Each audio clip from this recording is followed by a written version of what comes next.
Ang adventure park na yan, nasa tabi lang ng Banawang River. Dito rin sa ilog, may isang klase raw na isda na kapag nahuli nila, feeling lucky na sila.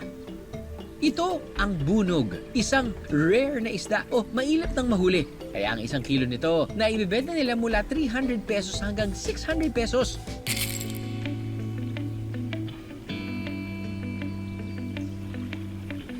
Pinoli, paano kayo nanguhuli ng bunog? Yung kanyang namin, yung barikbek namin. Yung Barikbek? Oo. Okay, yun yung Yun ang manguhuli ng hipon at saka bunog. gaano kadami pong mga barakbak na iniiwan nyo? Mga 200, sir. 200? Oo, sir. Tapos ilan ho kayo nag-harvest? Ako na lang, sir. Ako na lang yung isa yung 200. Nakakalat po yan lahat dyan. Oo, sir. Bawat harvest nyo po, nakakailan kilo ho kayo? 200 ng 2 kilo lang makuha na lahat. 200, tas 2 kilo lang po yon. Oo, sir. Alas 4 ng umaga raw sila nagiiwan ng trap dito sa ilog. Ngayong araw, sasamahan ko si Kuya Noli sa pag-check sa mga ito. Yan! Nanonood dito! Yung crew ayaw mabasa! Siguro pa lang ng tubigay. Kumaan ng yan. So, yung ginagamit nila, yung barikbek. Tama po, no? Itong bote na plastic, tapos nilalagyan nila ng butas. Ito, nakasilyado yan talaga. Pero, ito yung, dito sila pumapasok sa loob. Kung ano man yun, isda, hipon. Ito yung mga nahuli natin so far. Shells, aso.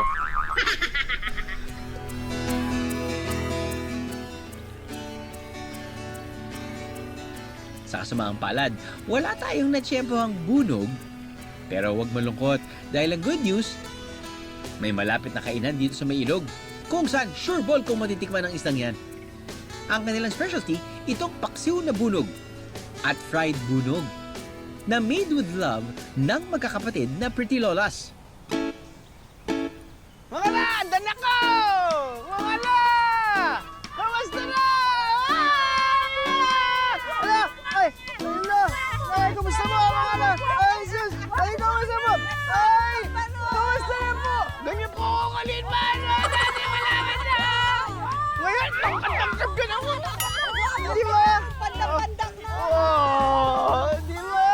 La! Pasok tayo, la! Ay, naku, ang dami ko pasalubong galing Manila. Grabe, 40 years na ako hindi nakabalik dito, mga lola. Ay. Oh, wow. Oh, gutom na. Pagkain man. Gutom na po talaga ako. Uy. Ito. Bokto. Oh, ito, titikman natin. Wow, sausaw. Parang bagong huli lang last. Huli talaga. Napaka-fresh.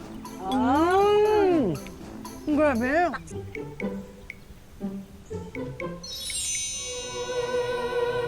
Parang hindi ko alam kung anong emosyon yung ilalabas ko. Sila ang Leones Sisters ng Bantay, Ilocos Sur. Sama-sama silang nagtutulungan sa kanilang karinderya. Para sa mga hindi nakakaalam, para sa mga biyerong nanonood, pwede niyo po bang ipakilala yung mga pangalan niyo? Ako si Yolanda Malana, tagaluto dito sa Lovina's Restaurant. Ako na nga, Perlita. Ang panga-nickname ko, Perling.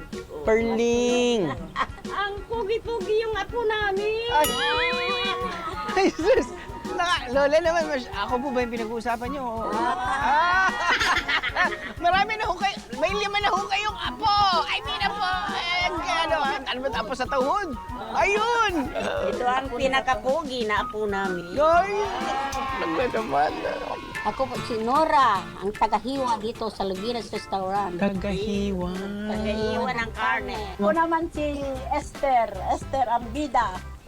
Tagahugas. Ako si Lovina, taga-grocery and taga-sundukan niya, the driver da. Wala pa ako masyadong nakikita ganyang kadami na magkasama kayo ngayon sa edad nyo na 40s and 50s, no? 77. 77! Osa! Apo! 72. 72! 69. 69! 71. 71, nanay. 65. Oh my God. Mahigit 2 dekada na mula nang buksan nila ang kainang ito.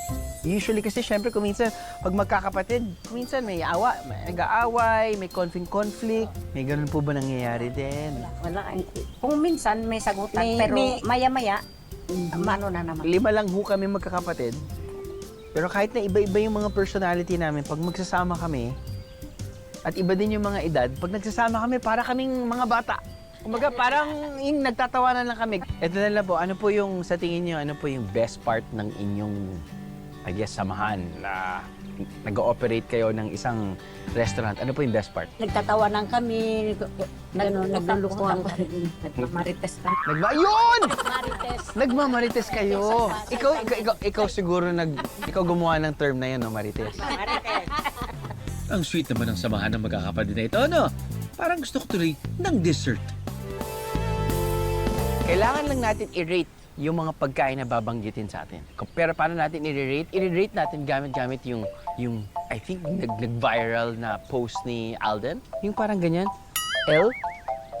Tapos ng lawit dila. Yan. So kapag hindi nyo trip masyado, yung dila dapat sumisilip lang. Pero pag gustong-gusto nyo, Takip na ng mga mukha. Anong rating nyo sa halo-halo? Pastillas.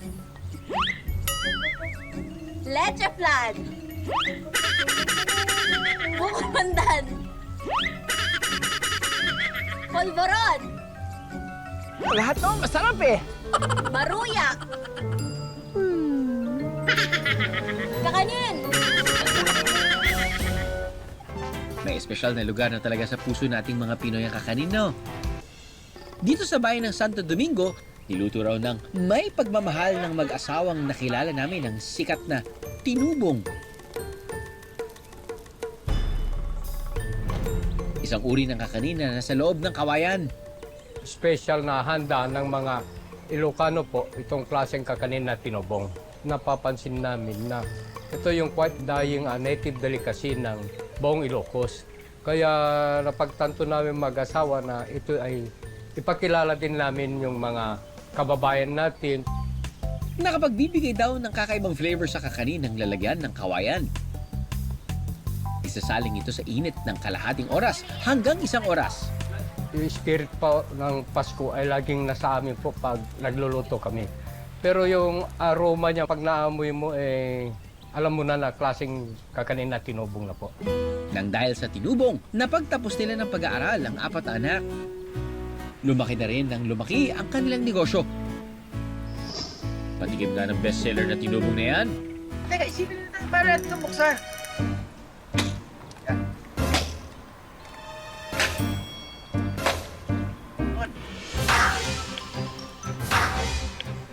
Oh my goodness! Wow! Sa bakit? Wow!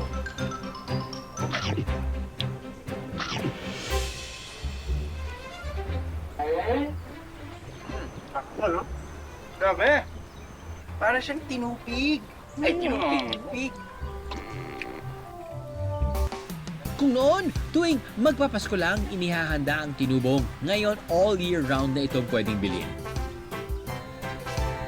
Kung usapang seasonal, may exotic flower dito sa Ilocos Sur na tuwing June hanggang November lang sagana. Itong sabidukong. Isa itong wild vine flower na tumutubo sa gubat tuwing tag-ulan. Dito sa Salcedo Public Market, nakilala namin si Nanay Elsa. Sa 2 dekada niyang pagtitinda rito, sabidukong daw ang isa sa pinakamabilis niyang maubos na tinda. Itong sabidukong, once a year lang kasi namumulaklak, kaya maraming bumibili po sa isang taon. Masarap daw itong gawing salad. Ilaga muna, lagyan ng kamatis at saka sibuyas bagoong. Kawasan ng talbos ng pitsay. Para sa akin, masarap yung adong sabidukong, maraming protina po yun. Appetizer check. Aba, dapat may kasunod para mabusog. Ang restaurant na ito sa Vigan, mga pagkain na may touch of Ilocos region ang feel na feel nilang ihanda. Siyempre, bago ako kumain, kailangan muna akong pahirapan ng aking team. Anyway, kasama sa guessing game natin ay ang magiting nating cameraman ni si Jeff. Siya yung magsasalita, pero ang catch niyan, naka-headphones ako or nakatakip yung tenga ko at hindi ko maririnig ko ano yung sasabihin niyang ingredient or type of dish na titikman ko.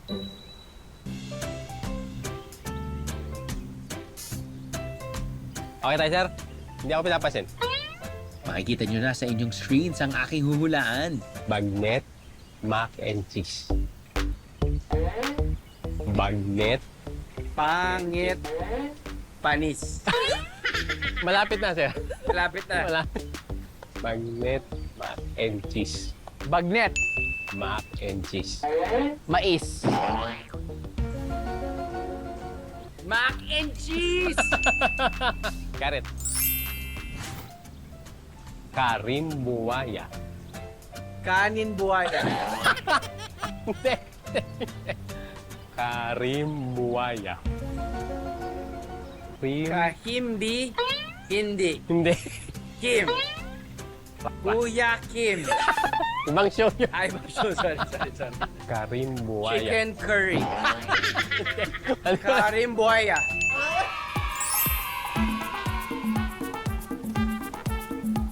Ang karimbuaya ay isang herb na sikat dito sa Ilocos region. Teka nga, patikim muna nga ng mga yan. Ay, oo. Panalo to. Ay, yung bagnet kasi syempre nasa Ilocos tayo, kailangan lagyan natin ng twist or version. Ito namang lechong manok Iloco ang ginamitan ng karimbuaya. Normally kapag may roast ng meat, kapag sa chicken or beef or pork, nakasanayan natin na may sinastuff sila sa loob, you know, herbs and spices, kuminsan tanglad, and whatever man, kung anong papasukin yun. Ito, ang ginamit nila ay, it's a type of succulent, family of cactus. Ito yung tinatawag nilang, dali lang. Karimbuaya. Hindi naman pungent, pero sobrang malasa tong kung ano mang hinalo nila. Hindi siya mapait, maalat. Siyempre, nilagyan na to ng pampalasa, pero eto kasi, what's up, Doc?